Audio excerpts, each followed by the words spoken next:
bonjour à toutes, bonjour à tous.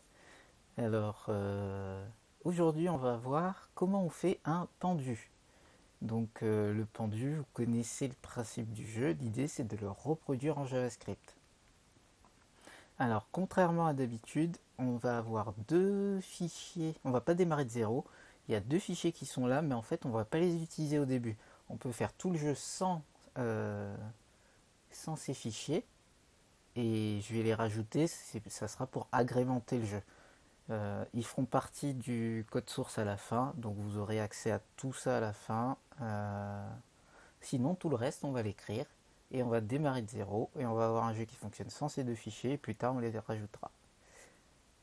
Première chose à faire, on va créer notre structure de fichier. Donc je vais créer un petit fichier readme. On va faire un petit peu différemment aujourd'hui, quoique j'ai toujours besoin du readme à la fin. Donc on va le mettre hangman en anglais, donc le pendu, c'est le nom du jeu. Ensuite, on va créer un fichier index.html. Donc on crée notre structure de dossier, le fichier CSS, le dossier CSS, le dossier JS. J'en profite pour mettre le words.js à l'intérieur du dossier JS puisque justement c'est un fichier JavaScript, donc il va dans le dossier JS pour JavaScript. Dans le dossier CSS, on n'a rien puisqu'on vient de le créer. Style.css. Vide pour l'instant. Dans notre fichier index.html, on va commencer à créer la structure et une fois qu'on a fait ça, on va commencer à réfléchir à notre code. Donc comme d'habitude, un head, on fait notre petit meta char7 UTF-8. Je mets vraiment le minimum du minimum. Sur un vrai site en prod, il y a bien plus de choses à mettre. Mais ça, c'est pour éviter les petits problèmes sur d'autres navigateurs qui n'ont pas UTF-8, l'encodage UTF-8 par défaut. Donc pas deux fois rel, href, stylesheet, mais non, href, le chemin CSS, que je viens de mettre stylesheet. Voilà, et le title de notre page qui sera hangman, le pendu. Le body, et dans le body, on va appeler tout de suite notre JavaScript src js, mais on l'a pas créé, main.js, donc je vais créer mon fichier main.js, voilà, qui est vide pour l'instant. Ça, je peux fermer. Hop, on n'a pas fini sur l'HTML.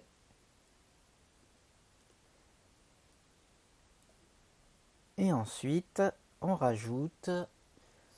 Et ben c'est là qu'on va commencer à avoir notre page. Donc, l'idée, c'est qu'on va avoir trois parties sur notre page. La première, la partie où on affiche les scores. Pour savoir où on en est de notre taux d'erreur. Normalement, c'est là où on mettrait le petit dessin du pendu, mais là, on n'a pas de dessin. Donc, on va simplement mettre qu'on a, allez, on va dire 8 droits à l'erreur. Et donc, on va mettre les scores. Donc, on va montrer, si j'ai fait 2 erreurs, on va montrer 2 erreurs sur 8. Donc, on va avoir une div d'ID score pour voir les scores, une div ID answer où on va mettre les réponses, la réponse en fait, le mot réponse, et div ID choices, donc une div dans laquelle il y aura les choix de lettres qu'on pourra choisir et pour valider. Donc pour ça, à l'intérieur de answer, je vais rajouter une balise UL. Pourquoi? Parce que on va avoir une liste de lettres. En fait, pour créer un mot, c'est une liste de lettres. Donc j'utilise la balise UL parce que c'est la plus sémantique dans ce cas-là, mais on pourrait écrire n'importe quoi d'autre, c'est pas un souci. J'aime bien mettre les balises UL pour rester sémantique dans le code. Dans le score, rien de spécial, on va directement afficher le texte. On peut le mettre dans une balise P pour rester sémantique et pas avoir du texte qui traîne dans une div. Ça n'empêchera pas l'affichage, mais ça permettra de visualiser, d'avoir un code plus sémantique. Donc je vais juste écrire des placeholders pour bien m'assurer que ma page fonctionne, parce que pour l'instant j'écris du code mais je ne vérifie pas. Alors ça, quand on a quelques temps de programmation, c'est possible quand on sait exactement ce qu'on fait, mais quand on débute, c'est très important de bien regarder son code assez régulièrement et de mettre des petits checkpoints, même si c'est du texte que je vais enlever juste après, je mets un petit checkpoint. Donc je vais lancer mon live server. Live server, c'est un module npm, donc il faut installer Node.js. Ensuite, il faut installer le module live server avec npm i live server, et ça va installer -g pour que ça soit global, installé sur tout l'ordinateur. Et j'ai une commande live server qui est disponible sur mon site, sur mon ordinateur, qui va lancer un serveur. Et donc, comme vous le voyez, on voit bien score, answer et choices qui apparaissent. Donc, pour l'instant, ma page HTML fonctionne. Donc, comme je vous disais, j'efface tout ça. Et comme d'habitude, si vous avez des questions, n'hésitez pas à les poser sur le chat. C'est pour ça qu'on est en live. Et si vous ne pouvez pas poser de questions, je crois qu'il faut s'inscrire à Twitch pour pouvoir écrire. Je ne suis pas sûr. Donc on a notre structure. L'idée maintenant, c'est de créer, comme pour tous les, dès qu'on démarre quelque chose en JavaScript, on va créer notre fonction init pour démarrer le code, la fonction de démarrage de code, et ensuite on va attacher les éléments de notre page. C'est-à-dire on a 3 éléments principaux, le score, answer et choices, et on va les attacher. On va commencer avec ça, et après on va rentrer dans le détail de notre logique de code. Donc je vais créer une variable qui sera un objet et qui va contenir tous mes éléments. Donc le premier élément c'est score L pour element. Alors je ne suis pas obligé de mettre L puisque je serai dans la variable, dans l'objet ELS qui veut dire elements, donc les éléments. Je vais le setup à nul par défaut parce qu'au démarrage de la page il n'y a rien, donc on va le mettre à nul. Ensuite on aura answer qui sera aussi égal à nul, et enfin on aura choices. Yes.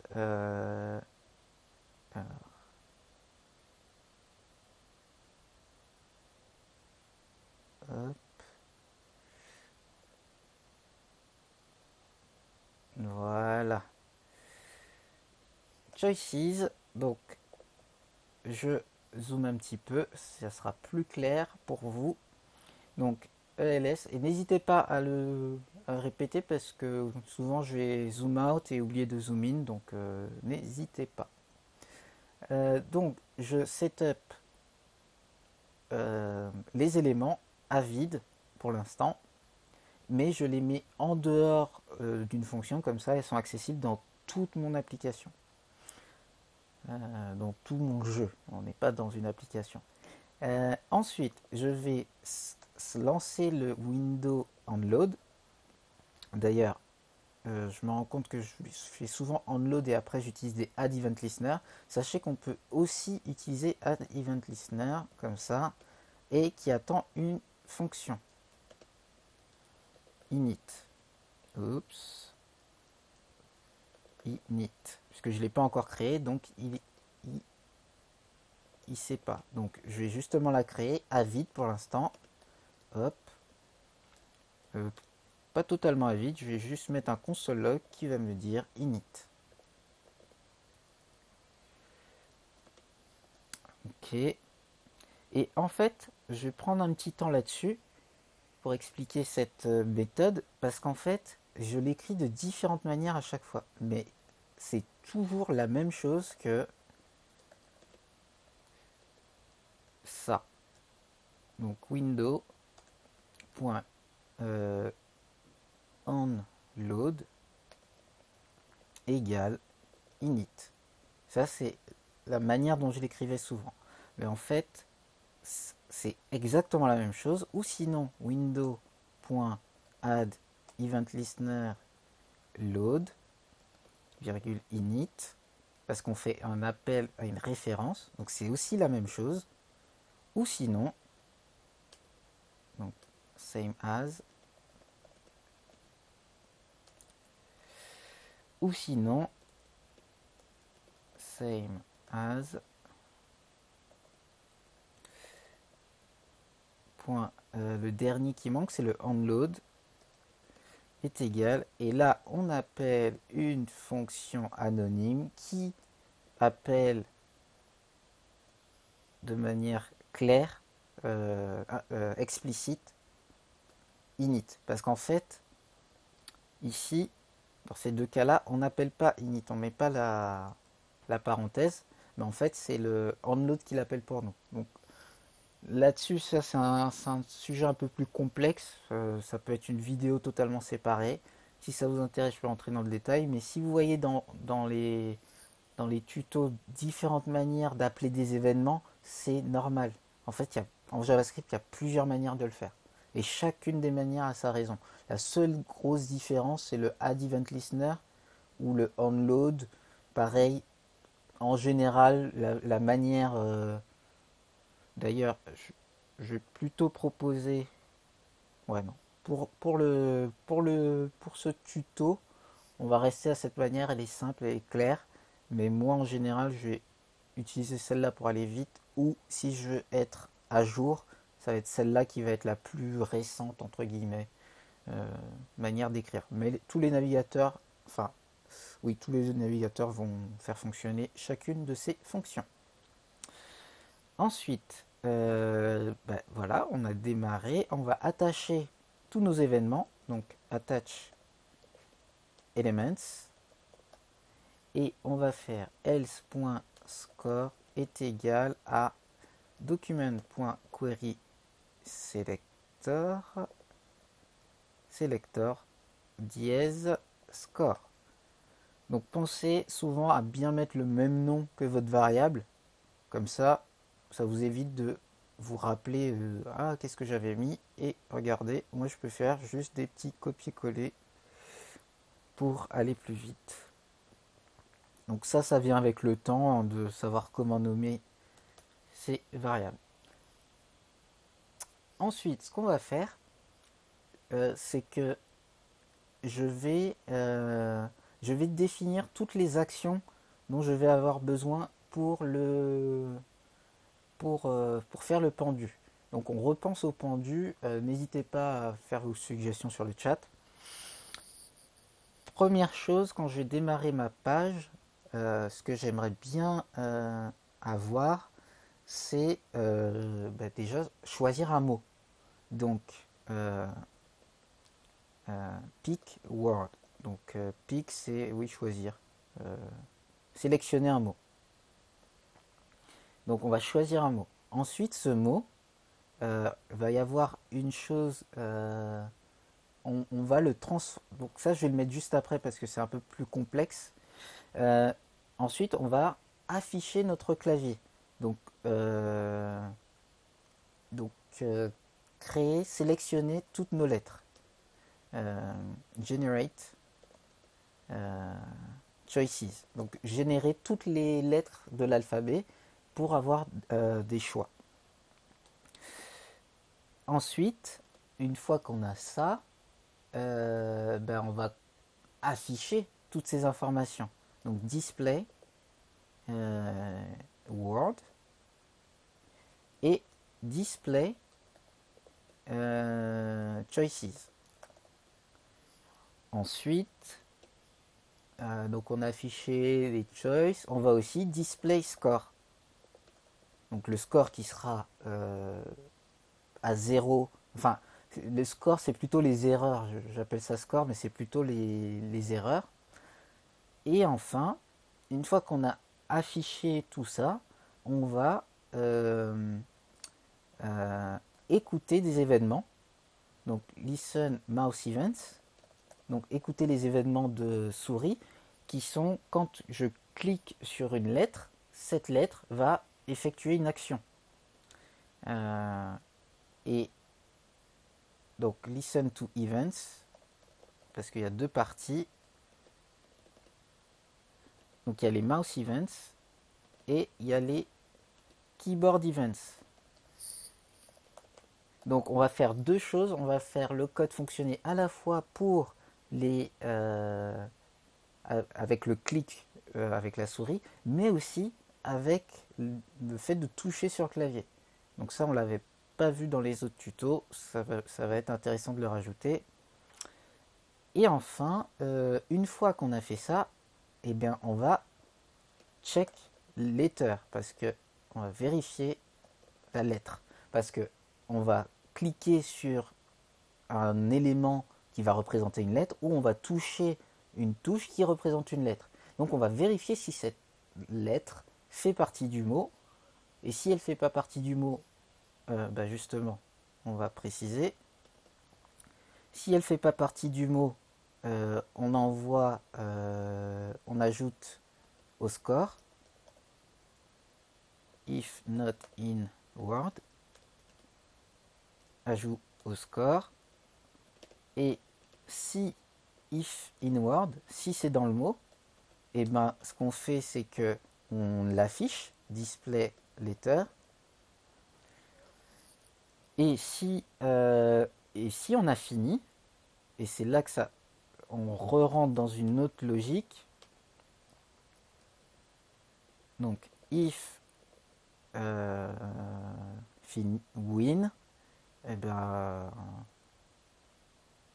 non, alors en fait c'est plutôt c'est une logique de fin de jeu, endgame, qui va être soit parce qu'on a des scores, donc endgame, sous deux possibilités, soit c'est parce que score, if score est au max, donc si on a eu le nombre d'erreurs maximum, et ben lose game. Salut Wonder Brahms, tes vidéos seront-elles disponibles plus tard? Pourra-t-on y accéder ultérieurement? Oui, l'idée c'est que je mets les vidéos sur YouTube après. Tu peux voir le lien du YouTube dans... si tu scrolles dans la vidéo, tu vas voir plusieurs petites boîtes, le Twitter et le YouTube. Donc toutes les vidéos seront... les vidéos des tutos seront accessibles. Si tu as d'autres questions, Lord Wonder Brahms, n'hésite pas. Et ensuite, dans le cas, donc on finit le jeu dans deux cas. Si le score est arrivé au maximum, on perd le jeu. Ou si toutes les lettres letter are visible. Si on a découvert toutes les lettres.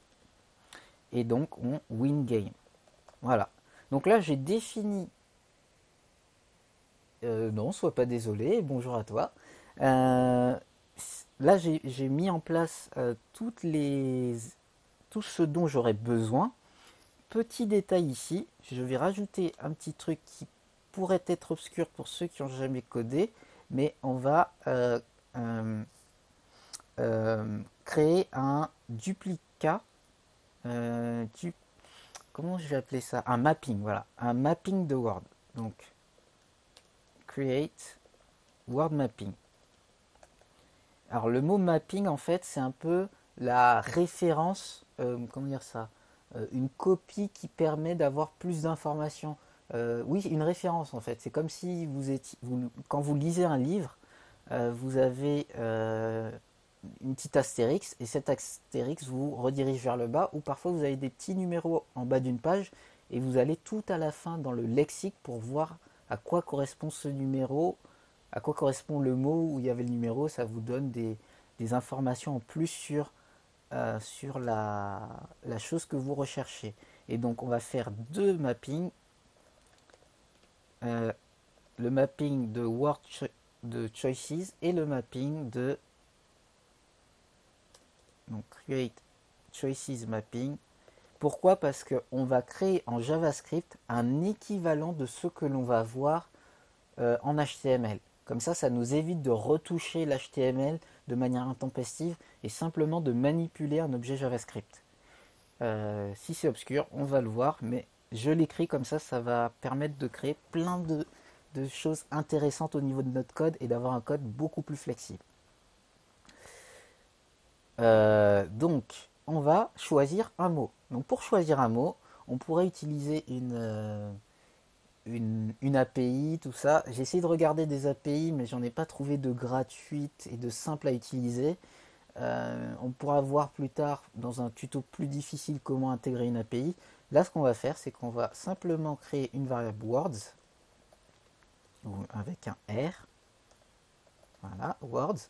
Et ça va être un array, ça va être un tableau qui va contenir plusieurs mots. Et pour commencer, on va ajouter un string, donc une chaîne de caractères. Et on va mettre JavaScript, parce que c'est un langage que j'adore. Et qu'est-ce qu'on va mettre? Style sheet. On va mettre des mots assez longs, parce que CSS c'est trop court.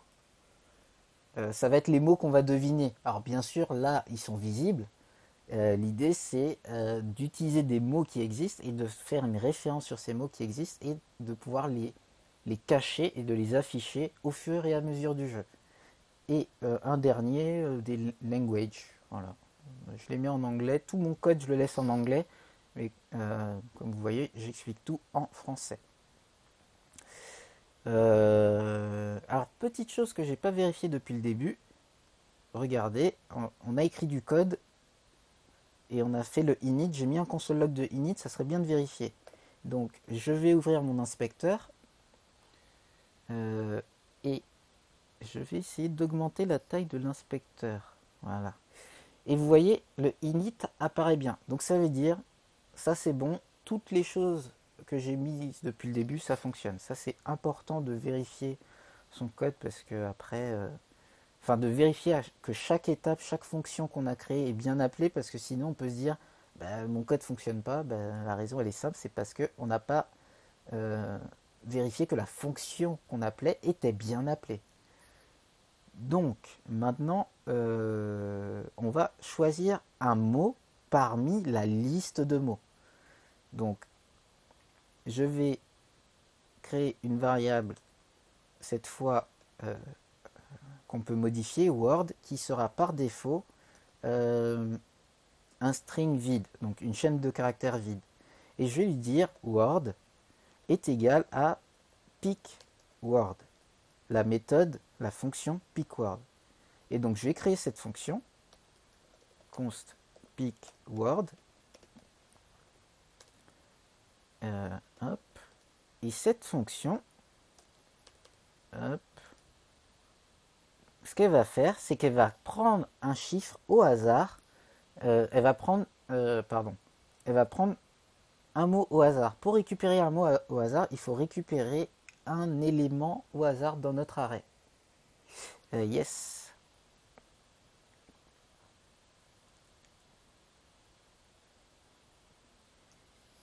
Donc pour récupérer un mot hasard, avant de récupérer un mot hasard, on va récupérer un chiffre au hasard dans notre array. Pour récupérer des éléments dans l'array, il faut qu'on récupère l'index. Donc ici c'est l'index 0. On récupère comme ça.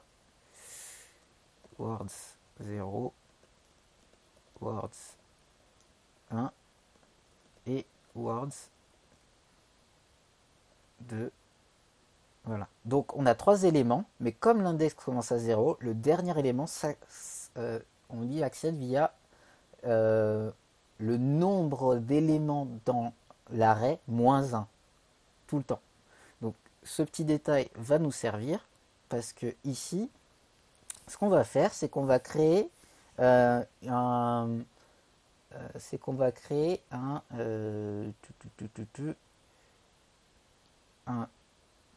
manière de récupérer les chiffres en random. Donc ce que je fais souvent, c'est qu'on va aller sur Stack Overflow, JavaScript, random number.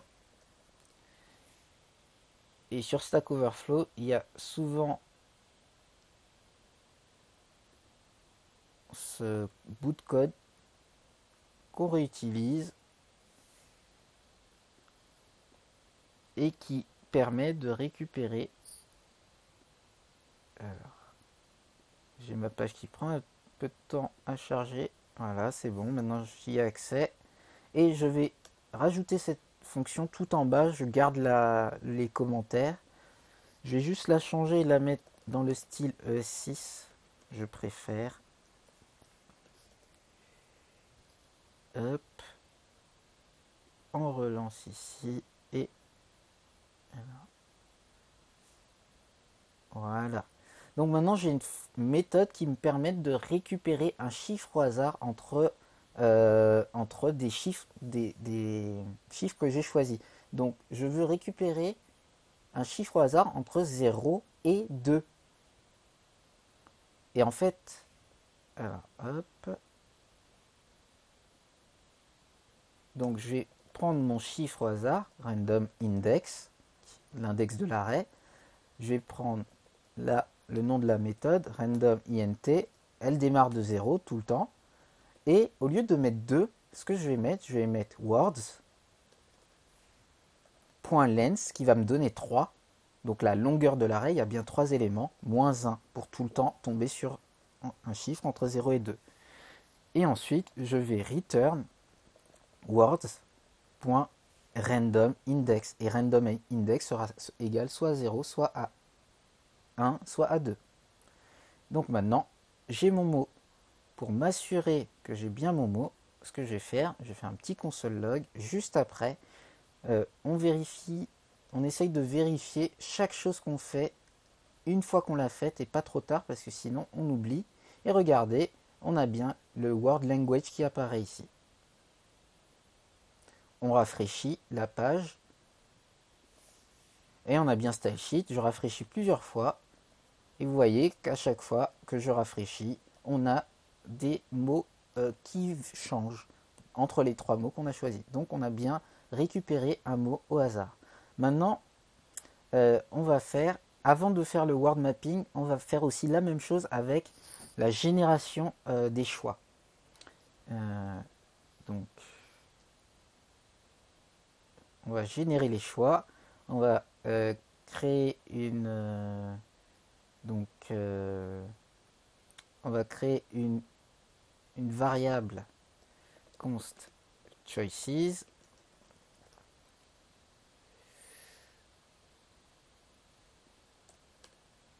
Et choices sera égal à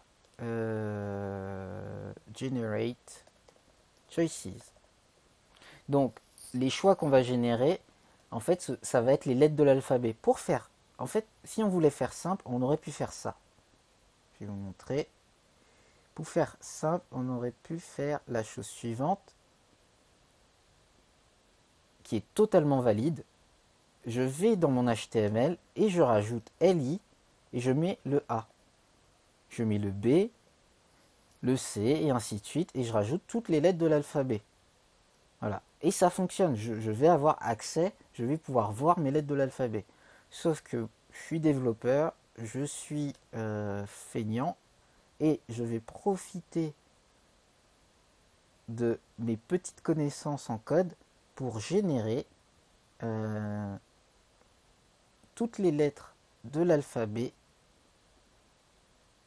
de manière programmatique, automatique. Donc, je viens de créer la méthode generate choices. Je vais la mettre juste en haut. Pourquoi? Parce que je vais les mettre dans l'ordre alphabétique. Generate choices.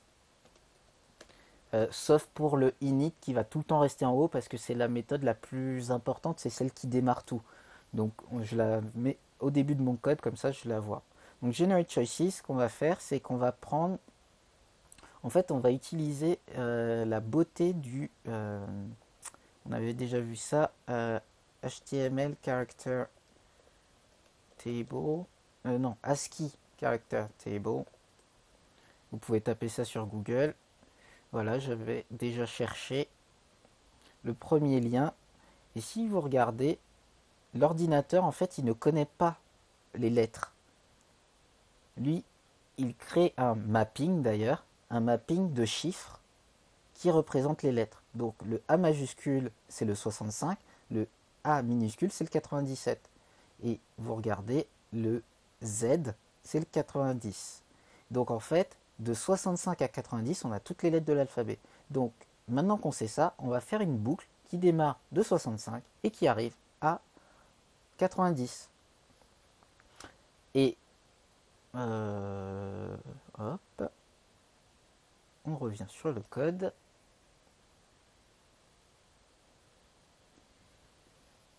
Et donc, ce qu'on va faire, on va s'amuser. Alors, je crois que non, on va faire une boucle for.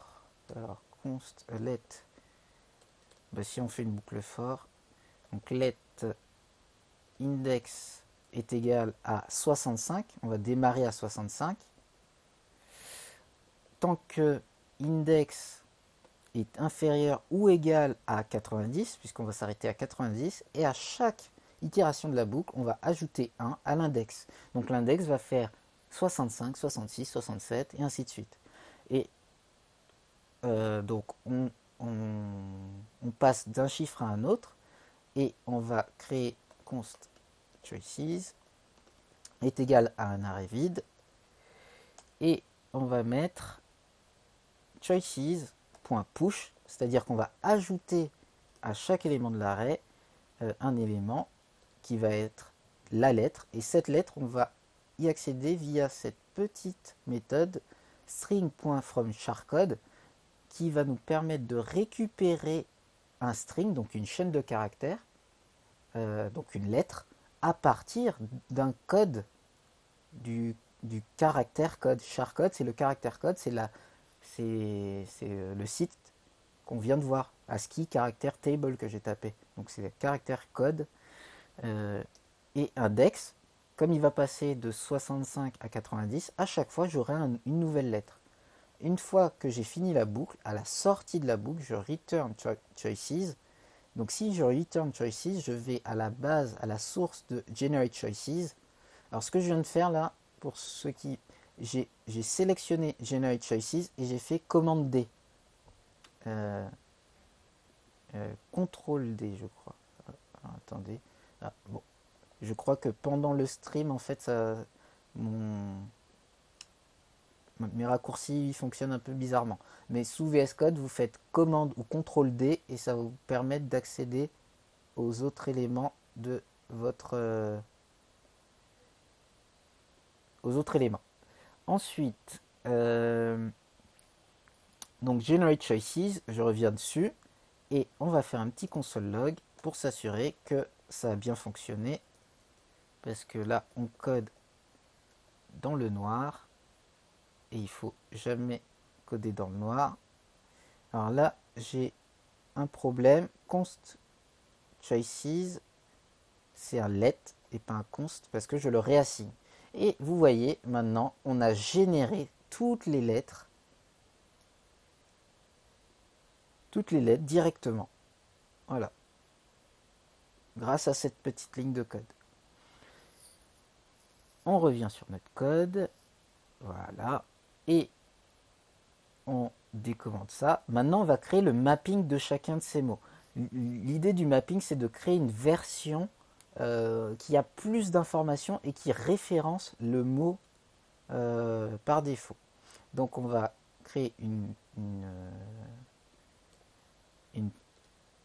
variable let word mapping est égal à un arrêt vide et let choices mapping qui est aussi égal à un arrêt vide.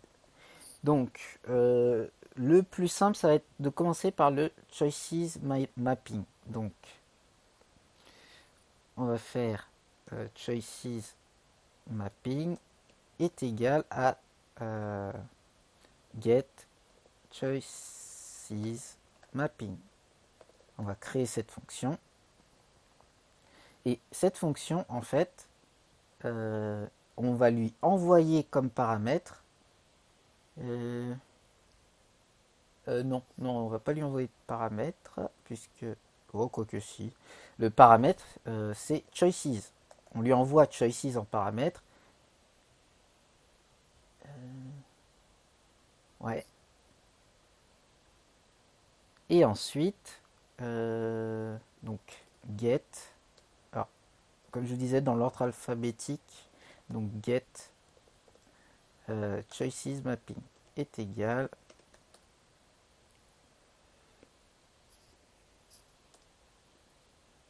Hop, donc ça attend ça attend un arrêt qui est l'arrêt des choices, et on va faire, on va recréer un arrêt qui va définir la lettre et attacher à cette lettre si elle est visible ou pas.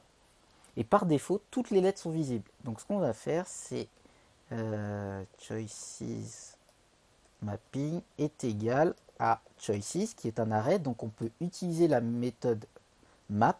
Map est une méthode qui va boucler, qui va faire une boucle sur tous les éléments, donc sur chacune des lettres de l'alphabet. Et donc à chaque choices, on va avoir un choice qui correspond à une lettre en fait. Donc c'est le paramètre qui est donné. Donc je l'appelle lettre, mais je lui donne le nom que je veux. Je peux même l'appeler A. Mais autant l'appeler parce qu'on va recevoir. On va recevoir une lettre. Et le map attend tout le temps un return pour renvoyer un arrêt qui va correspondre à la valeur du return. Donc on va renvoyer un objet qui va avoir letter et qui va avoir une information en plus, isVisible, qui par défaut est true. Et en fait, c'est pas isVisible pour être clair. Dans les choix, en fait, on va savoir si la lettre a été choisie ou pas, isChosen. Et en fait, c'est le contraire. Par défaut, au début, les lettres ne sont pas choisies. Quand je démarre le jeu, aucune lettre n'a été encore choisie. Et je return choice mapping. Donc, je comprends, c'est peut-être encore flou de savoir ce qu'on va faire, mais vous allez comprendre. On va afficher tout ça dans quelques minutes. Et comme d'habitude, on va s'assurer que j'ai bien le bon mapping. Donc, choices mapping. Hop, on revient. Et regardez, on a bien 26 éléments. Donc, on était parti de 26 lettres. On a 26 éléments affichés. Et regardons, eh bien, on a à chacun des éléments, on a bien un objet. Donc, on a 26 objets. Et à chaque fois dans ces objets, on a bien letter qui correspond à la première lettre et isChosen qui est false. Voilà. Donc là, on a fait un mapping, on a une référence, on a un objet un peu plus complexe qui donne plus de détails sur la lettre. Et bien, on va faire le même mapping, mais cette fois pour le word. Et lui, on va attacher la lettre au fait qu'elle soit visible ou pas. Parce qu'au début, toutes les lettres ne sont, sauf les deux premières, ne seront pas visibles. Et ensuite, celles du milieu seront invisibles. Donc, on repart sur le code et on va faire le mapping, mais au lieu d'avoir isChosen, on va avoir isVisible. Donc, je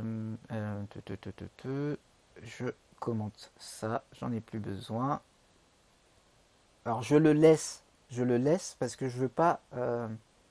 Peut-être plus tard dans mon code, j'aurai besoin de mon console log. Quand j'ai fini totalement mon code, j'efface tous mes console logs, mais tant que j'ai pas fini, je laisse mes console logs traîner. Je peux en avoir besoin plus tard.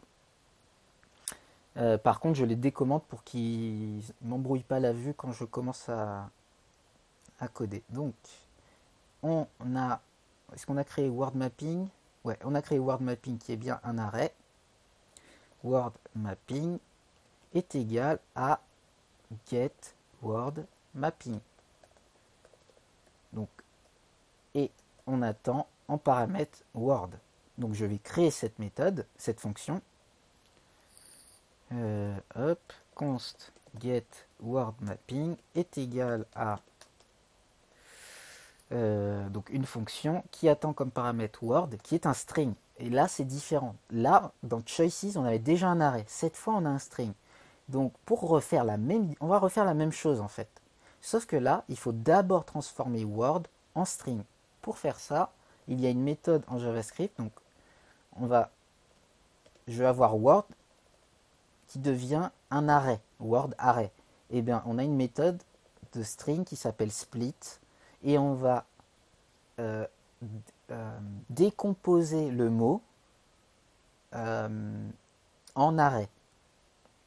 Et donc ça, je vais faire un console log de word_ar, comme ça vous allez comprendre.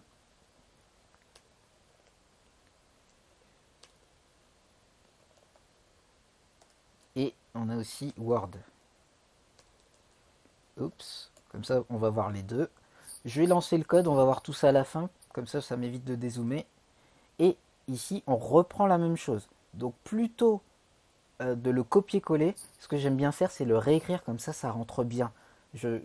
La syntaxe JavaScript rentre bien quand je l'écris. Quand je la copie-colle, ça rentre pas. Donc évitez de copier-coller, essayez de bien retaper les choses, surtout au début, comme ça toute la syntaxe rentre. Donc const word mapping est égal à word array, parce qu'on part d'un array. Le map ne fonctionne que sur un array. Si vous mettez un map sur un string, vous aurez une erreur. Le map attend une lettre, parce que dans le word mapping, en fait, le word array, pardon, on n'a que des lettres.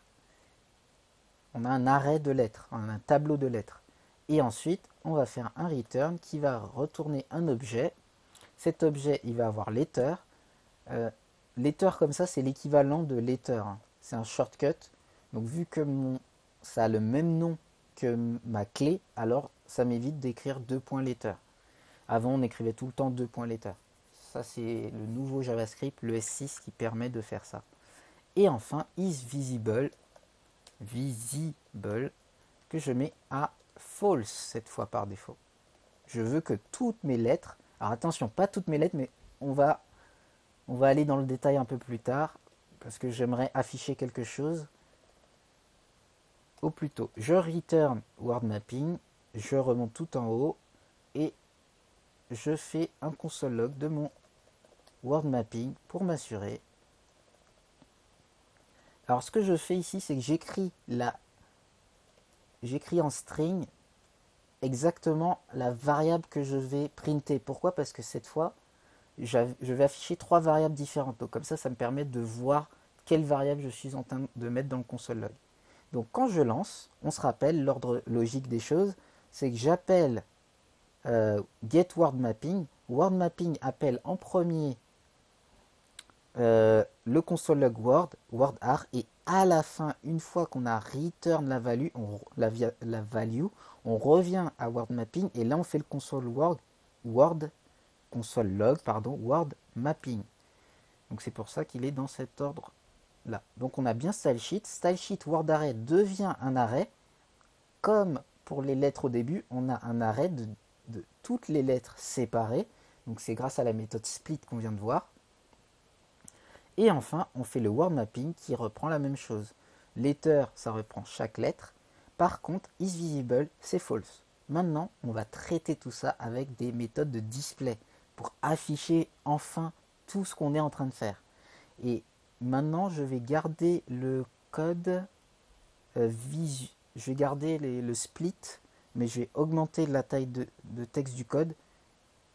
Voilà, et je vais fermer ça pour... Voilà, c'est un peu trop gros par contre, voilà, comme ça. Et on va créer des méthodes de display. Donc on va faire display word, et le display word, en vrai, je vais lui mettre le word mapping. C'est pour ça qu'on les a créés.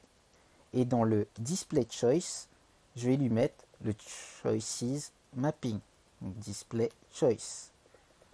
On va créer ces deux méthodes. Display, donc c'est d, const display choices en premier, qui attend en paramètre choices mapping, et const display word qui est égal à une fonction et qui est égal à et qui attend, pardon, en paramètre Word Mapping. Pas de question, ok, très bien. Voilà, et ce que je vais faire maintenant, c'est qu'on va commencer à afficher nos lettres, les lettres de l'alphabet. Pour faire ça, je vais mettre... je vais prendre mon Word Mapping et je vais faire un for each, une boucle for each. Le for each, c'est la même... Ça fonctionne... C'est les mêmes paramètres que le map, sauf que ça va rien return, ça va juste effectuer des choses. Quoique, non, pardon, on va refaire un map. Et on va récupérer Word HTML, parce que le but c'est de récupérer un HTML de tout ça.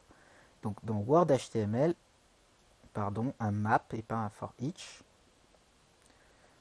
je vais à chaque fois, à chaque word mapping, je vais récupérer une letter mapping,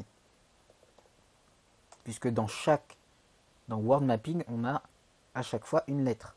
Donc letter mapping. Et à l'intérieur, ce qu'on va faire, c'est qu'on va dire si si letter mapping point is visible est égal à true, alors on va return. Alors on va return, et là j'utilise le backtick. On va return li et letter mapping point letter. On veut afficher la lettre. Par contre, si c'est false, on va return toujours un li, mais cette fois dans ce li, on va rien mettre, on va mettre un tiret du bas. Alors, ça s'appelle un underscore. Tiret du 8, tiret du bas, ça s'appelle un underscore. Donc on va mettre un underscore sinon. Donc quand c'est visible, j'ai une erreur, ligne 61. Ah oui, c'est letter mapping et pas letter. Donc, si letter mapping is visible et true, on affiche la lettre, sinon on met un tiret. Et ensuite, on return Word HTML. Pas la peine de mettre un égal true vu qu'il est true par défaut. On est d'accord. Totalement vrai, Brahms. Pourquoi je le mets, c'est moi j'aime bien être explicite et voir ce qu'il y a dans mes variables. Mais une fois qu'on est à l'aise, vous pouvez les enlever. Ça c'est au choix de chacun. Mais en effet, on peut mettre directement is visible parce que c'est un booléen. Toutes les conditions attendent un booléen. Donc vu qu'on a déjà mis un booléen, on pourrait simplement laisser is visible. Mais comme ça me permet d'être explicite et de lire mon code et de savoir tout de suite à quoi ça correspond le is visible. C'est un choix, hein, mais en effet on peut l'enlever. Pour l'ordinateur, ça ne change rien. Word HTML et on return. Non, on return pas en fait, parce que maintenant on veut afficher. Donc on va reprendre notre, si vous vous rappelez, else choices. Et dans else choices, on va targeter, donc cibler le UL. Et dans le UL, et pas UK, dans le UL, on va utiliser le inner HTML et on va lui injecter notre Word HTML. Et on va appeler, donc c'est fait, c'est appelé. Pourquoi ça ne s'affiche pas? On regarde.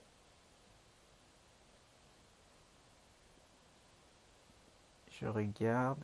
Choices. UL, j'ai rien. Donc ELS Choices. Choices. Query Selector UL. À l'intérieur. J'ai bien appelé Display Word. Word Mapping. Intéressant. Alors, on va débugger tout ça. Là, j'ai rien qui apparaît.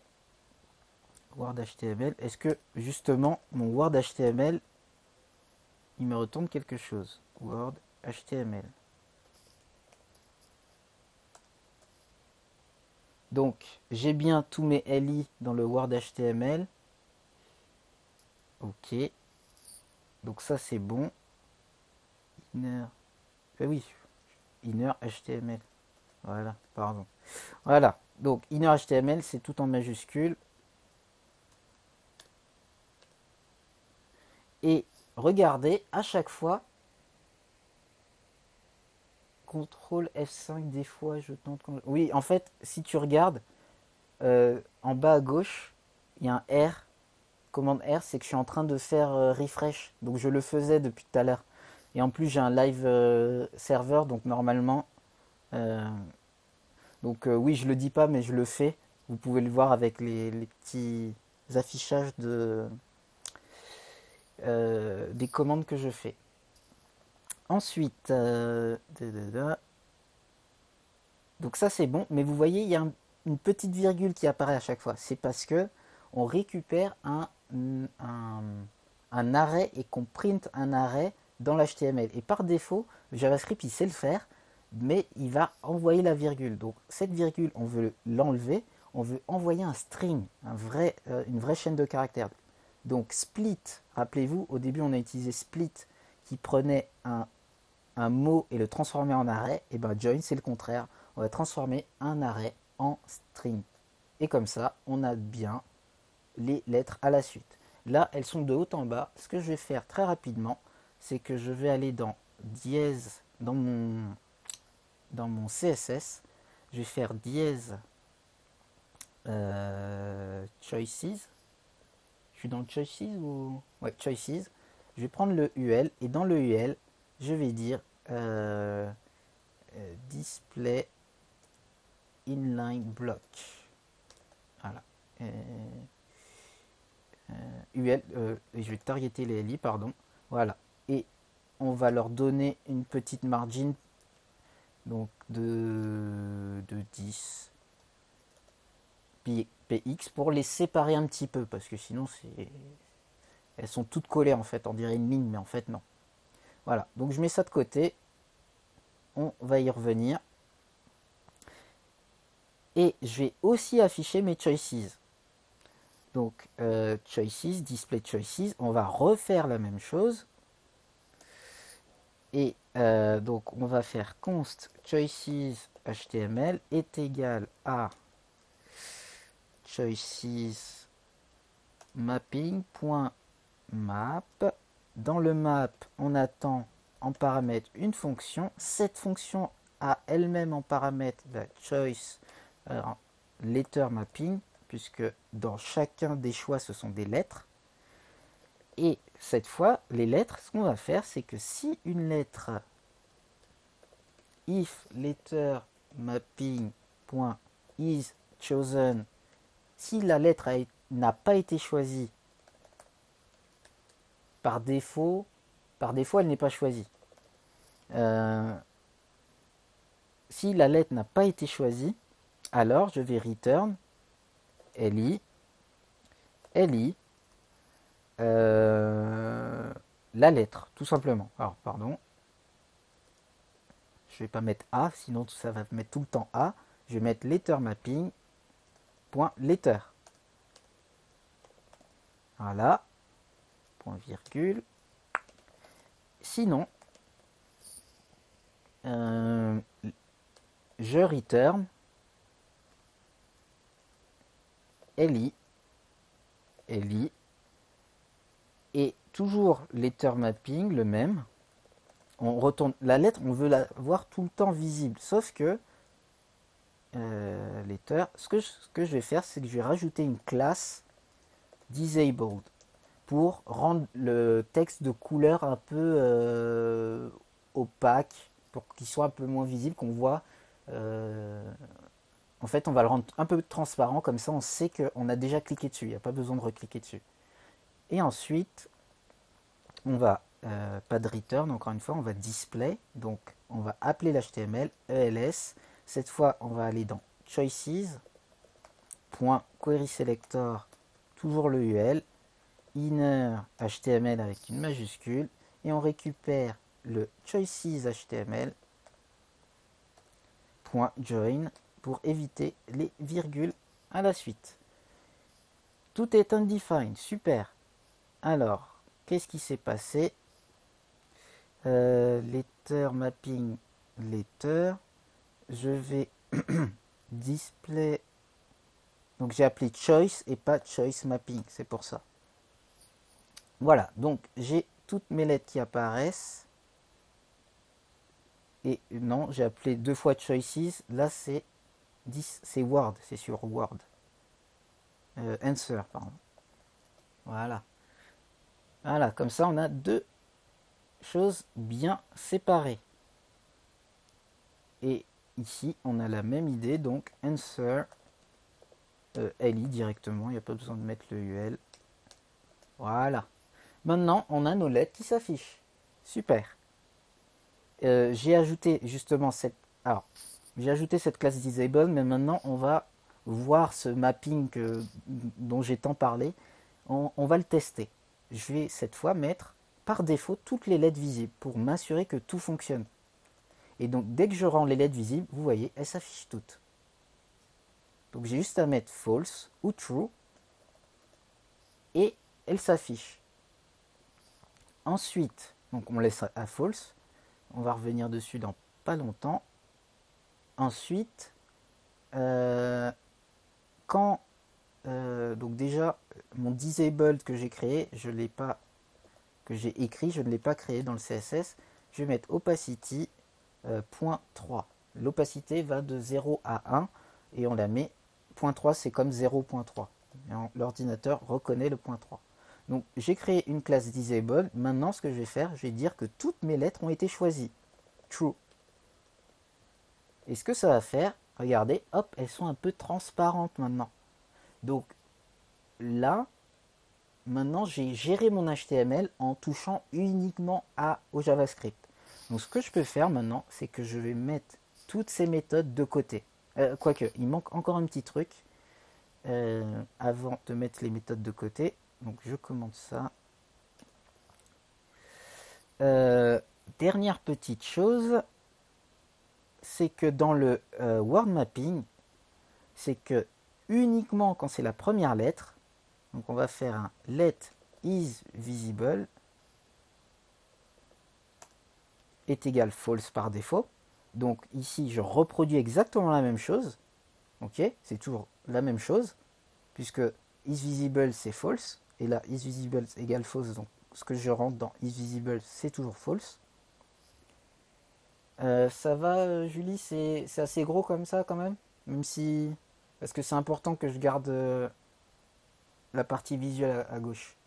Donc ensuite, ce que je fais, c'est je vais dire si la première lettre et la dernière, si ok super, si la première et la dernière lettre, pardon, si dans ma boucle je suis à la première et à la dernière lettre, alors je vais mettre is visible true. Donc comment je reconnais la première et la dernière lettre? Et bien dans map on a 3.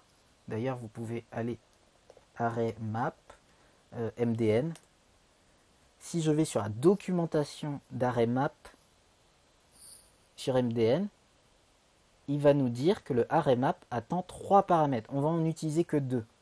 Le premier c'est current value, c'est celui qu'on utilise depuis le début, letter, index qui est optionnel, donc on ne l'a pas encore utilisé, ou array. Et aussi this, mais ceux-là c'est très rare qu'on les utilise. Donc là on va avoir besoin de l'index. L'index ça va nous donner le numéro dans l'array. Ça veut dire que le numéro, la première lettre dans l'array c'est quand l'index sera égal à 0. Donc quand l'index est égal à 0, on revient sur notre code et vous allez voir en même temps que j'édite ça, ça va s'afficher.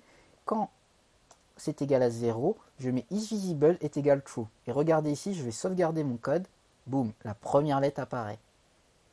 Et ensuite, on va dire if, on va dire la dernière lettre, isVisible true aussi.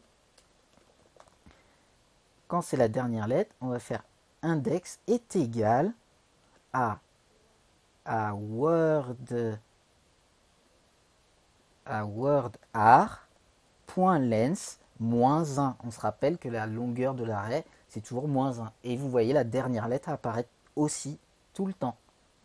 Donc là, on a géré ça. Et pour faire plus simple, c'est qu'on peut dire, c'est à chaque fois, vous voyez, on a deux conditions qui redisent la même chose. Donc on va faire si l'index est égal à 0 ou l'index est égal à moins 1. Et là, on peut enlever cette autre condition. Et ça, c'est la même condition. En fait, c'est la même instruction pour une condition qui va gérer soit l'un, soit l'autre. Donc on peut avoir des conditions soit séparées. Quand vous débutez, moi ça me gêne, enfin, moi on s'en fiche, mais c'est pas un souci de mettre les conditions séparément. Souvent, on essaie d'avoir des conditions super complexes ici et on se perd. N'hésitez pas à les faire séparer pour faire simple. Et quand ça fonctionne, essayez d'optimiser votre code. Donc voilà, on a à chaque fois pour toutes les lettres le début et la fin. Le isChosen, on le remet à false, hein, puisqu'il faut qu'elle soit visible. Et regardons où on en est maintenant. Ah oui, maintenant, si on regarde, il y a beaucoup de code là. Donc ce que je vais faire, c'est que toutes mes fonctions de generate et de display, je vais les mettre de côté. Pareil, le pickword, toutes les méthodes qui ont servi au début, je vais les mettre de côté pour rendre mon code un peu plus simple visuellement. Donc je coupe, je fais un coupé, et ensuite je vais créer un fichier init functions, voilà, toutes les fonctions d'initialisation dans le fichier JS et je paste. Maintenant, je relance mon code et ça ne fonctionne pas. Parce que, qu'est-ce qu'il va me dire comme erreur? Console, boum, pickword n'est pas défini. Parce que quand j'ai déplacé mon code, il faut que je m'assure qu'elle soit affichée dans la page HTML. Donc init functions. Et en fait, c'est comme si toutes les fonctions sont disponibles au début de... avant que j'appelle mon main. Puisque l'ordre de lecture d'une page, c'est de haut en bas. Donc il va d'abord lire ça et afficher ça dans le code, et ensuite il va afficher le main. Et le main aura accès à tout ça, puisque ça fait déjà partie de l'ordre de chargement. Et tout fonctionne comme d'habitude. Donc c'est important quand vous essayez d'optimiser votre code, de ne rien changer, de juste modifier enfin de déplacer le code, mais sans toucher au code lui-même, pour savoir d'où vient le problème. Est-ce que c'est parce que j'ai déplacé mon code, ou est-ce que c'est le code lui-même qui est le problème? Ça permet d'isoler le problème. Donc ça permet d'avoir une page un peu plus courte, parce que là ça commence à devenir long, et on n'a pas fini. Parce que maintenant... ah d'ailleurs, j'aurais dû mettre le display score aussi. Ben, on va le créer, j'ai oublié de le faire. Donc quand je démarre, le display score, on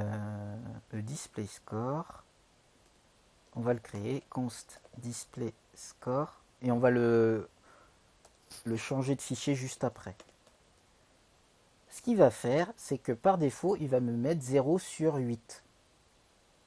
Donc je vais créer des variables, let score count est égal à 0 et let score max score est égal à 8. Donc quand je démarre, je fais else.score.inner HTML est égal à les backticks sur, et à l'intérieur on met score count sur max score. Boum. Et là on a bien en haut à gauche 0 sur 8 quand on démarre.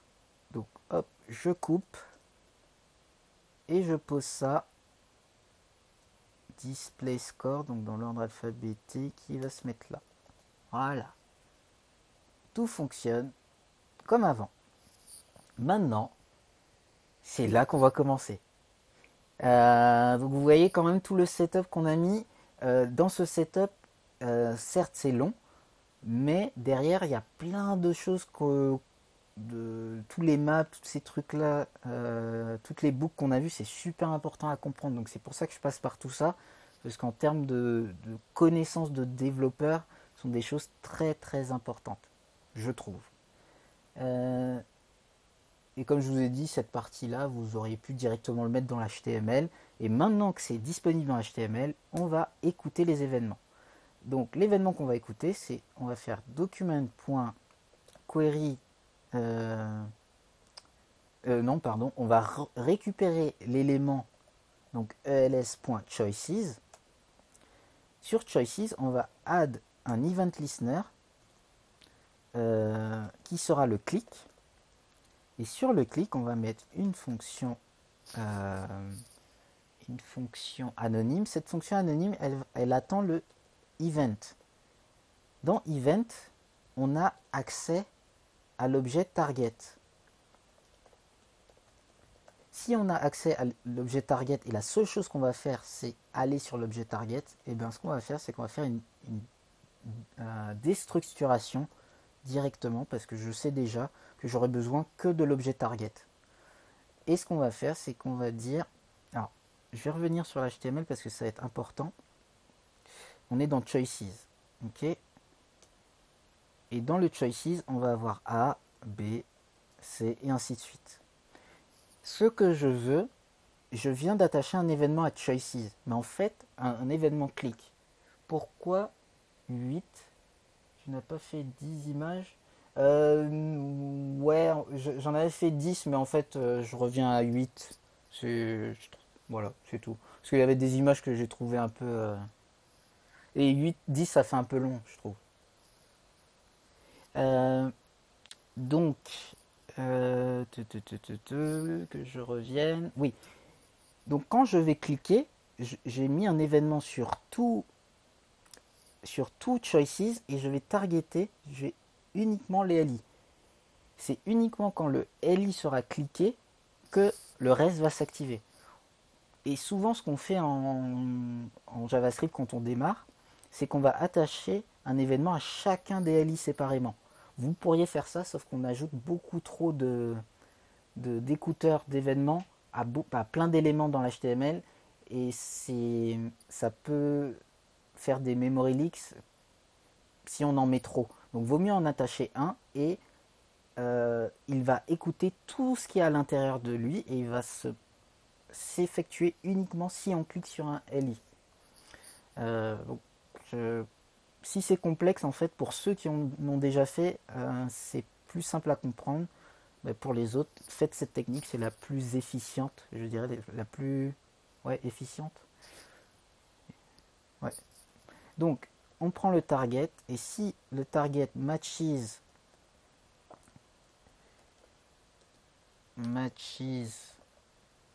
LI, donc j'aurais pu mettre égal true, mais comme je vais pas le mettre, comme ça pour, comme disait Lord Wonder Brahms, on peut éviter de le mettre. Et si c'est true, alors ce que je vais faire, c'est, on va check letter. On va vérifier la lettre. Et ce qu'on va faire, c'est qu'on va mettre target, on va envoyer inner HTML, on va envoyer la lettre. Parce que dans chacun des LI, HTML, pardon, pas LM. Parce que à l'intérieur de chacun des LI, hop,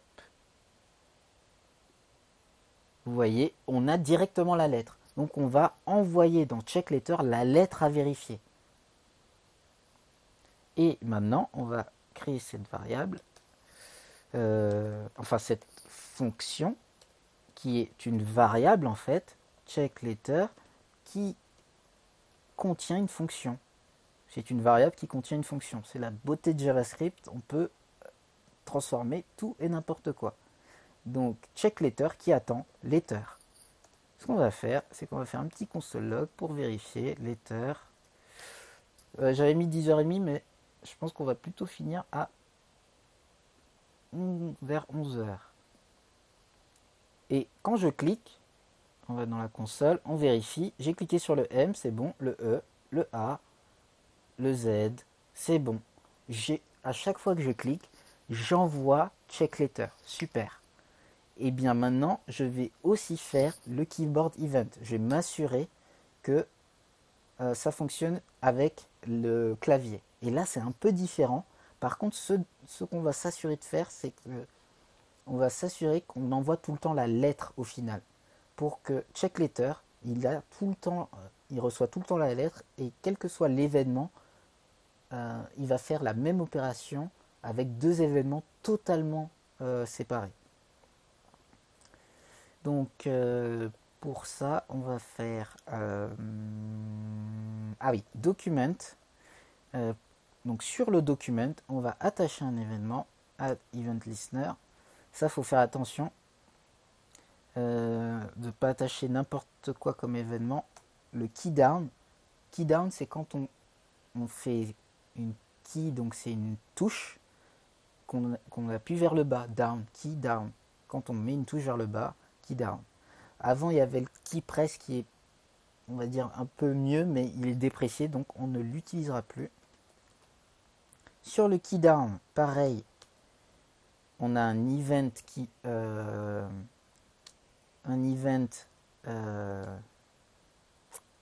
keyboard event,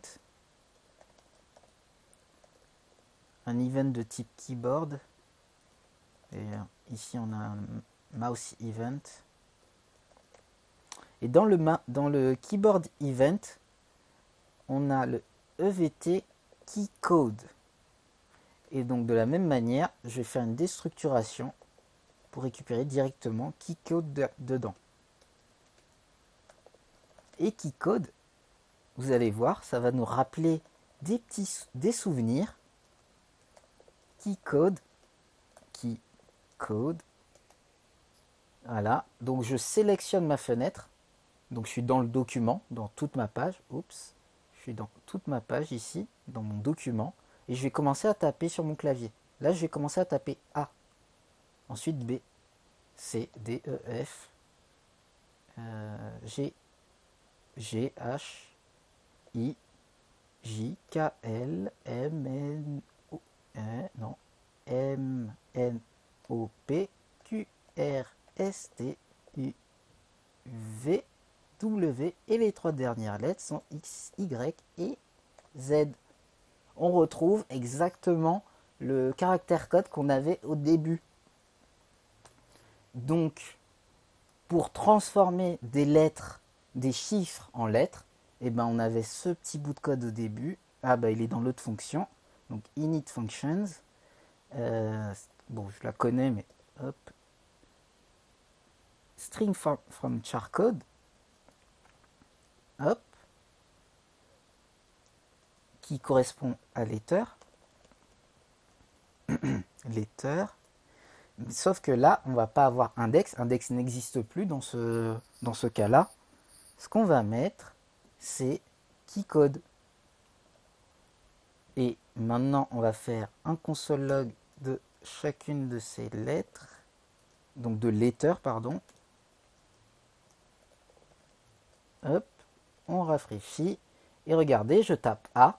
Et donc le A, c'est bien le code 65. B, C, D, E, F. On ne va pas la refaire. Et donc maintenant, vous voyez qu'on transforme les touches du clavier en lettres. Par contre, petit détail, si je fais entrer, vous voyez, alors je vais le dire juste après. Donc à chaque fois que je touche une lettre, eh ben, je fais check letter et j'envoie letter. Comme ça, vous voyez, check letter, à chaque fois, ben, il est appelé dès qu'il y a une lettre. Et là, ce console log, c'est le console log de check letter. Donc soit je clique une lettre, soit je touche sur mon clavier une lettre, et bien à chaque fois j'appelle check letter. Super, ça c'est réglé. C'est fun. Par contre, un petit détail, si je fais entrée, si je fais espace, si je fais backspace, et si je fais des lettres, des chiffres, pardon, et ben elles s'affichent aussi. Et je ne veux pas les checker. Donc ce que je vais m'assurer de faire, c'est que je vais faire une condition en disant if keycode est supérieur ou égal à 65, et que keycode est inférieur ou égal à 90. Donc si keycode est compris entre 65 et 90, alors j'envoie checkletter. Comme ça, là, j'écris des chiffres, vous voyez, il n'y a rien, j'appuie sur entrée, il n'y a rien, et j'appuie sur des lettres, ça fonctionne. Ok. Et maintenant, checkletter, qu'on a ici,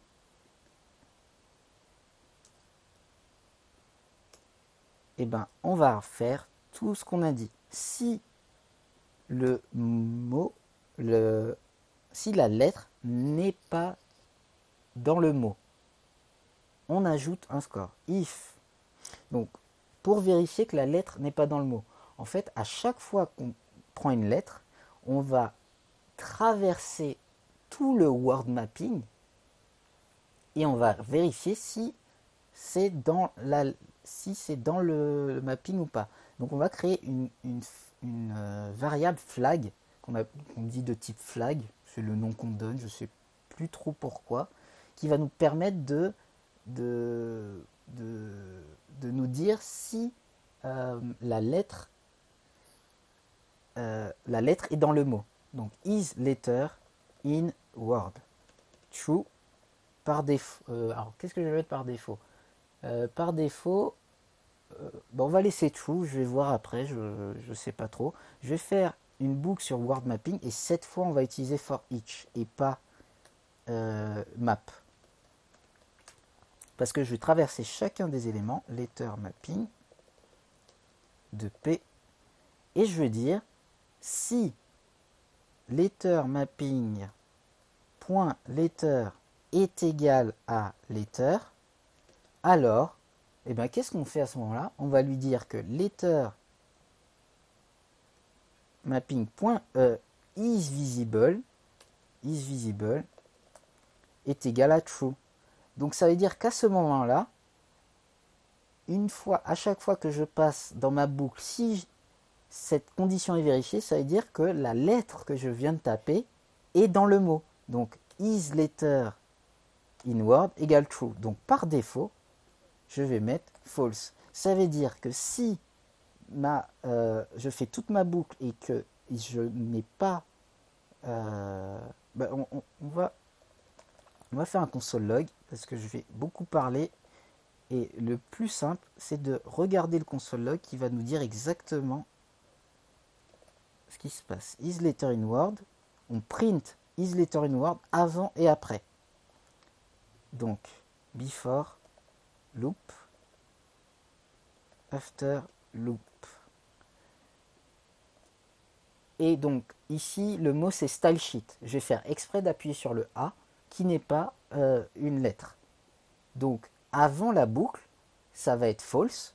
Il va faire toute la boucle. Il va faire est-ce que... Donc, d'ailleurs, on va profiter de regarder ça. On va faire letter mapping point letter. On va afficher tout ce qui se passe dans la boucle. Comme ça, vous allez comprendre. Hop. Letter mapping letter. Et la lettre, c'est le A.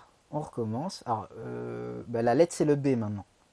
Parce que là, le mot, c'est language. Et donc, je clique. Donc, première chose qui apparaît, c'est false. Ok? Before the loop. False. C'est ce qu'on a mis. C'est évident, c'est tout en fausse juste après l'avoir effectué. Ensuite, il va passer dans toutes les lettres de mon mot. L, A, N, G, U, et ainsi de suite. Et il va vérifier si le B sur lequel je viens de cliquer, le B là, est égal à A. À L, pardon. Non. Est égal à A, non. Et ainsi de suite. Donc il est égal à rien. Donc il n'est jamais passé dans cette condition. Donc il reste false à la sortie. Maintenant, on va cliquer sur A. Voilà. Ici, quand je clique sur A, il démarre à faux, comme d'habitude. Il va faire est égal... est-ce que L est égal à A? Non. Est-ce que A est égal à A? Oui. Donc il va passer par isVisibles, il va le transformer en true. Et ensuite, il va faire isLetterInWord true. Donc à la fin, eh ben, c'est true. Donc là, on a le mot qui fait partie de la... On a le mot qui fait partie de la... On a la lettre qui fait partie du mot. Voilà. Hop. On enlève. Je vais les commenter. Même si là, c'est vraiment des console logs de... Ouh là là. Hop. Des console logs de vérification que, en général, je ne mets pas trop, personnellement. Mais n'hésitez pas à les mettre. C'est bien de voir ce qui se passe dans le code. Donc là, on est bon. Et ça veut dire qu'à chaque fois que je... Donc, pardon. Si is letter in Word est vrai, et ben qu'est-ce que je fais? Je fais display Word. Display Word avec Word Mapping à l'intérieur. Et si c'est faux, et ben j'ajoute au score. Et donc là, je fais display...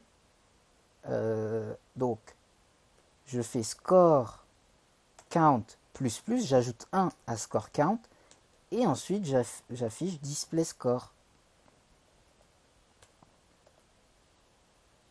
Et donc regardez, language B n'existe pas, enfin A existe, donc je fais A, boum, ça c'est allé à travers toute la boucle, ça fait true, et on refait display word, et ben vu que c'est true, il les affiche. Et ensuite je fais score count plus 1 quand c'est faux, donc B, et hop, on a rajouté 1. Voilà. Et ainsi de suite.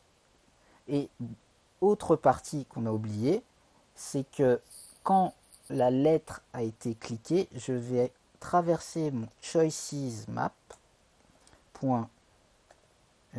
for each, mon choices mapping, pardon, je vais lui faire un for each, et je vais lui dire sur le letter mapping, if letter mapping 3t, ça va pas fonctionner, point letter est égal à letter, alors je le transforme en letter mapping point is chosen égale true. Boom. Et donc ce que ça va faire, regardez, je clique sur le A. Ah non. Is chosen true. Ah oui, et j'ai oublié un truc, c'est qu'à chaque fois que je fais mon display choices, on lui remet le choices mapping qu'on vient de transformer. Vu que je lui ai mis chosen true, on reclique. Voilà, et vous voyez le A est affiché et il est devenu transparent. On va cliquer sur le B, pareil. Et maintenant, alors par exemple le K, je vais appuyer sur mon clavier sur le K, hop, donc pareil, ça fonctionne pour tout. Ensuite, donc on a display score, et ben qu'est-ce qui nous manque? Le endgame. Donc le endgame, si le score est arrivé à max, donc le score qui est arrivé à max, on le sait qu'à la fin de cette fonction. Donc if score count est égal à max score, alors on fait end game. Est-ce que je mets... Ouais, on va créer des méthodes séparées. Et si, et là on ne fait pas de else parce que ce n'est pas une condition interdépendante, c'est pas si l'un est vrai, l'autre est vrai, ce sont deux conditions séparées. Si cette fois, et là on n'a pas de condition pour, c'est quand tous les mots sont découverts, alors on affiche, si tous les mots sont découverts, if is all word, all letters found, donc je crée cette variable, je fais win game. Et elle n'existe pas encore. Comment je vérifie que toutes les lettres ont été découvertes? Et bien, pour faire ça, euh, vu que je fais déjà, en gros, je dois traverser le word mapping et vérifier que word mapping, toutes les letters sont, tous les visibles sont true. Et ben, juste après cette condition, vu que je traverse déjà cet endroit-là, alors il y a deux manières de faire. On va voir les deux manières. On va faire, on va dire, il n'y a pas vraiment une simple. C'est en fonction de vous et il y a plein d'autres manières.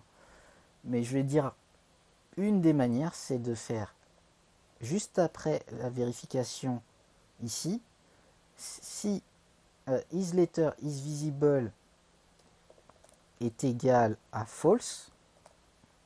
Alors aussi une autre manière de le faire, parce que moi j'aime bien être explicite, le false, on peut le faire comme ça. Il y a d'autres manières de faire le false. Donc si isVisible est false, alors le isAllLettersFound est égal à false. S'il y a une seule lettre qui n'est pas visible, alors toutes les lettres ne sont pas trouvées. Et bien sûr, je vais définir cette variable qui est à true par défaut. Comme ça, elle est à true par défaut et quand il y a un truc qui est faux, et bien on la tourne, on la change à false. Et comme ça, je peux vérifier si j'ai win ou perdu le game. Bien sûr, on crée ces méthodes. Donc c'est quoi celle-là? C'est check letters. Donc dans l'ordre alphabétique. Oui, end game.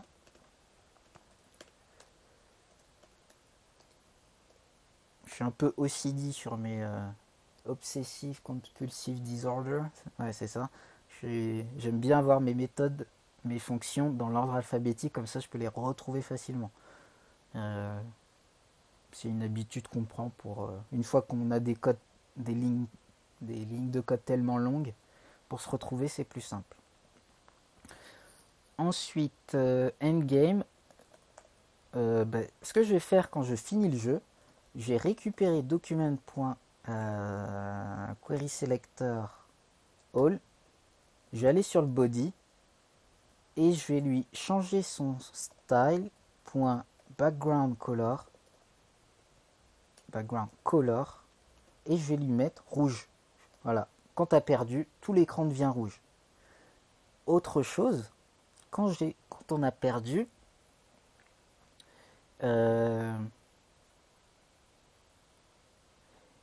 quand on a perdu, enfin non, pardon, quand on a gagné, win game est égal. Ce qu'on va faire, c'est qu'on va prendre else.choices.inner HTML. On va totalement l'évincer et mettre un H1 you live, parce que on se rappelle, c'est un pendu, on est censé mourir à la fin.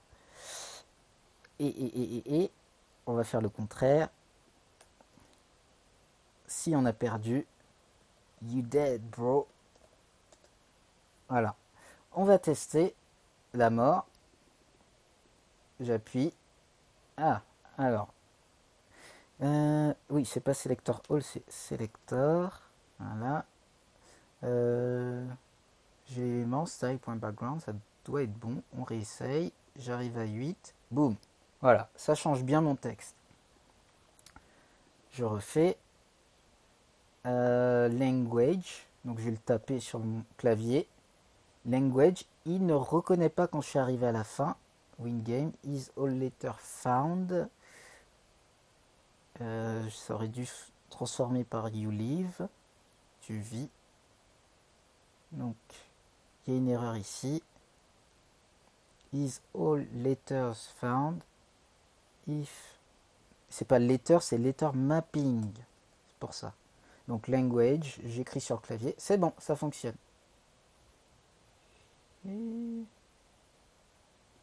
Ah oui, quand on continue, ça fait des erreurs. On va mettre ça de côté. On va essayer de garder la logique. Parce que bien sûr, il y a des petits bugs qui traînent. Par exemple, si je tape si je tape le T, je vais pas avoir d'erreur parce que le T est déjà dans le mot. Donc il y a plein de petits bugs.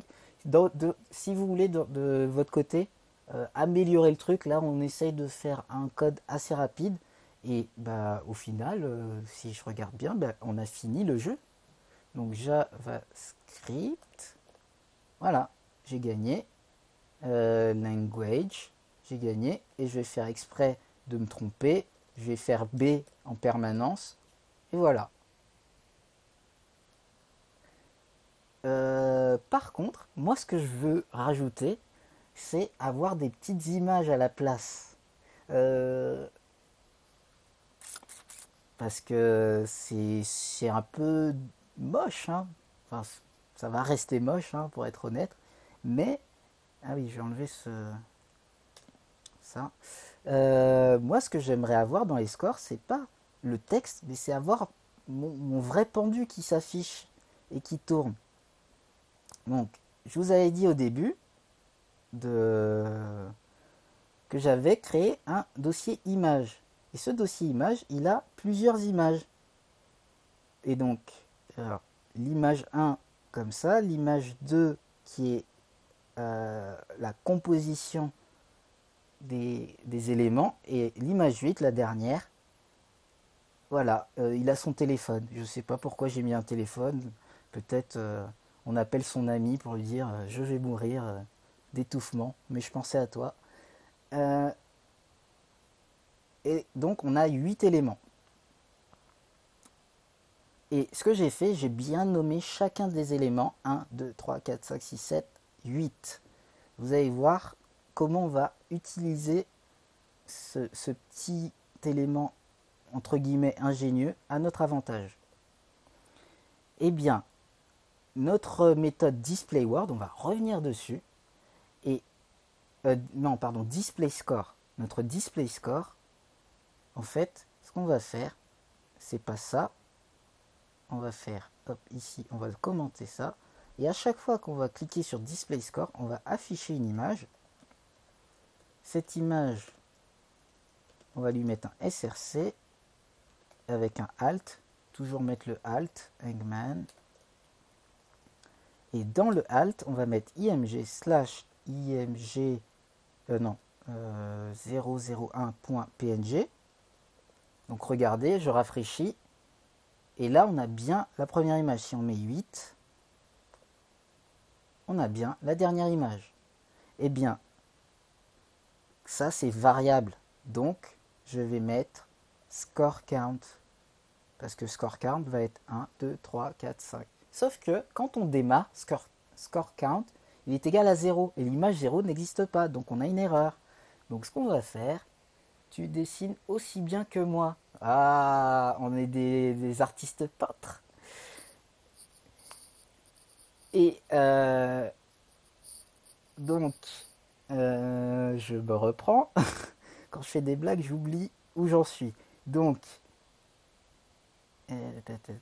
oui, par défaut, quand je démarre, c'est égal à 0 et ça n'existe pas. Et bien le display score qu'on avait mis tout au début, et ben je vais l'enlever.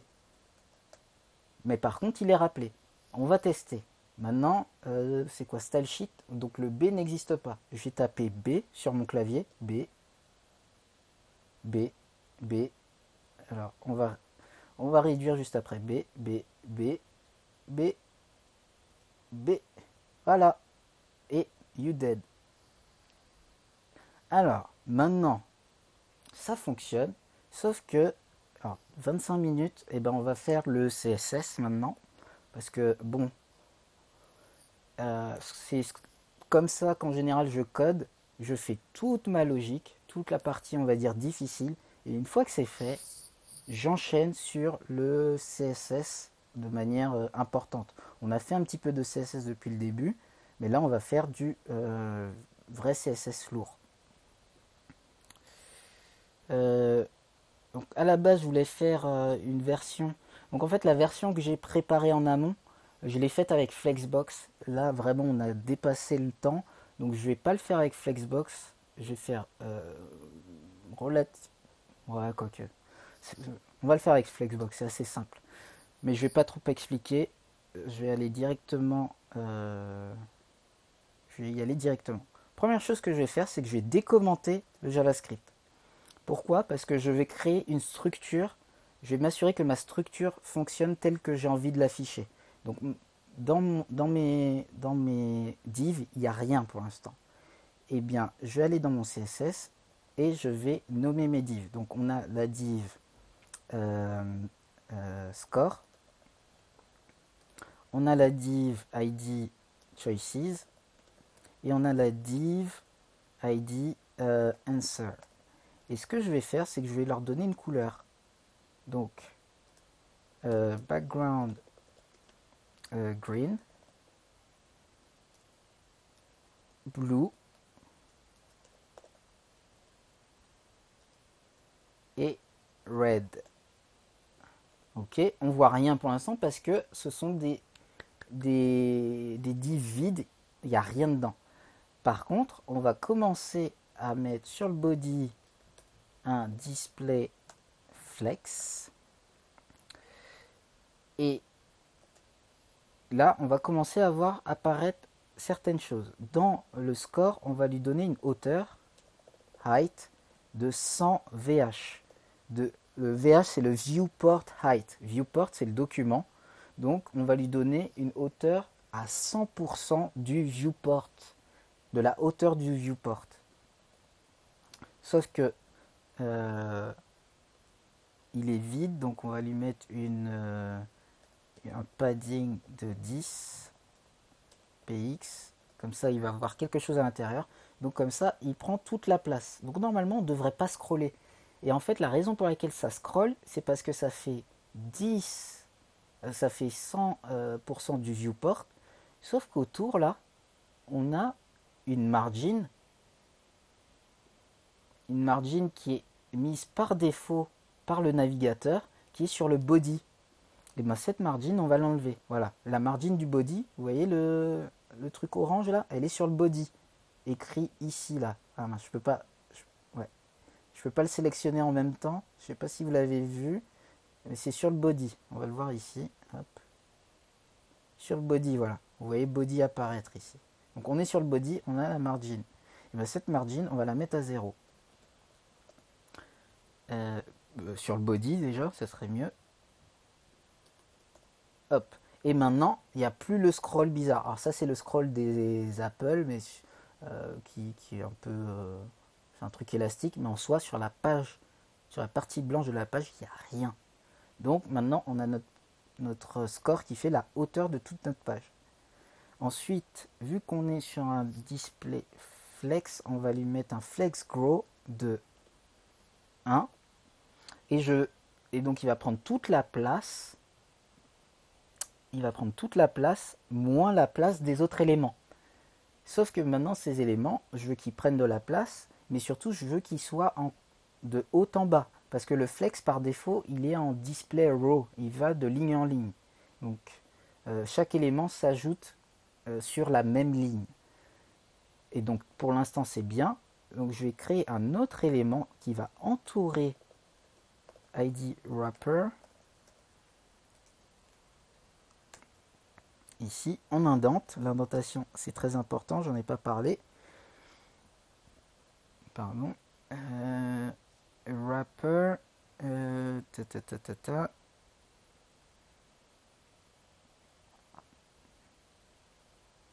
Oui, pardon, je suis dans le CSS. Donc, on crée wrapper. Et dans le wrapper, on aura un flex. Donc, un display flex aussi. Un nouveau display flex. Et avant le display flex, première chose, c'est qu'on va lui mettre un flex grow, donc l'équivalent à 3 et lui à 2. Donc je veux qu'il fasse 2 cinquièmes et que lui il fasse 3 cinquièmes. Comment on définit la 3 cinquièmes de la page? Et là vous voyez, ça fait bien 3 cinquièmes. Donc si on fait 1 et 1, il va faire moitié-moitié. Il va prendre 1 et 1, ça fait 2. Et il a une grandeur de 1 sur les deux. Et si on met 2, comme je le voulais au début, et 3, on a un total de 5. Et il aura une grandeur de... D'ailleurs, en fait, ça va nous poser des problèmes. Donc, je vais plutôt créer des with. On va faire un truc plus simple. Et on va mettre 40 de VW. Donc, c'est la même idée que le VH, sauf que c'est la largeur du viewport. Et là, plutôt, c'est le contraire. With 40W et high et with de l'autre c'est 60%. Donc 40 et 60 ça va faire 100. Et ensuite on met un display flex à l'intérieur, on revoit les deux, sauf que le flex direction on va le mettre en colonne et ça sera de haut en bas. Donc maintenant on va dans chacun des éléments. Donc pour score et answer, pas score mais choices, pour chacun de ces deux éléments, on va leur donner un flex grow, c'est là qu'on va utiliser flex grow de 1. Voilà, comme ça ils prennent la totalité de l'espace. Donc maintenant, ce qu'on va faire, c'est qu'on va enlever tout ça, les couleurs, parce qu'au bout d'un moment ça fait mal aux yeux, on réaffiche tous nos éléments.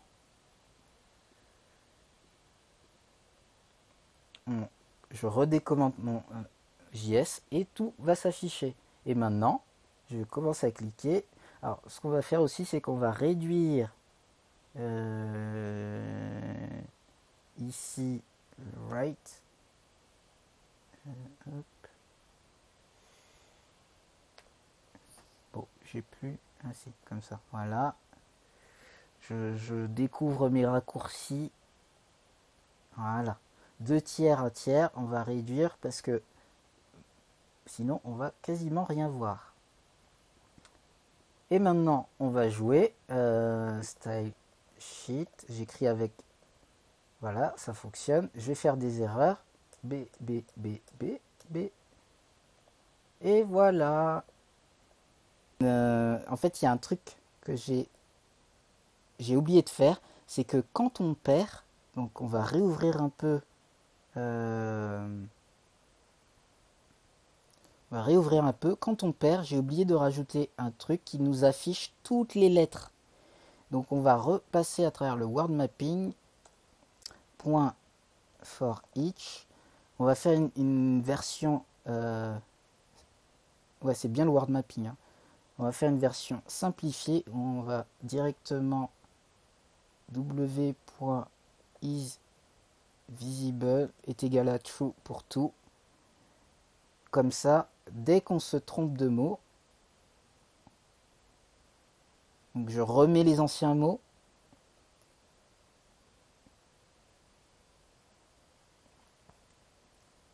Dès qu'on se trompe de mot, tout s'affiche. Donc là, j'ai JavaScript. Je vais mettre B, B, B, B, B, B, B. Ah non, alors justement, on va... Alors pour... Ah oui, et il faut faire display. À chaque fois qu'on modifie le word mapping, on refait bien display, display word. Avec le word mapping à l'intérieur. Sinon, on a modifié la variable, mais on ne l'a pas appliqué à l'HTML. Donc B, B, B, B, B, B, B. Et voilà, toutes les lettres réapparaissent. Donc ça, c'est important. Donc, on va clôturer. Merci à vous de vous être levé aussitôt un jour férié pour avoir suivi ce petit live. Donc normalement demain, si tout va bien, parce que je prends un temps fou à uploader une vidéo, mon internet est très lent. Sur mon Twitter, je vous informerai quand la vidéo sera uploadée, donc vous pouvez aller sur Twitter. Ok, donc sur mon Twitter cet après-midi, je vais mettre un nouveau sondage. Un sondage dans lequel on va choisir le prochain jeu le vendredi prochain. Ensuite, cet après-midi aussi, je vais mettre le lien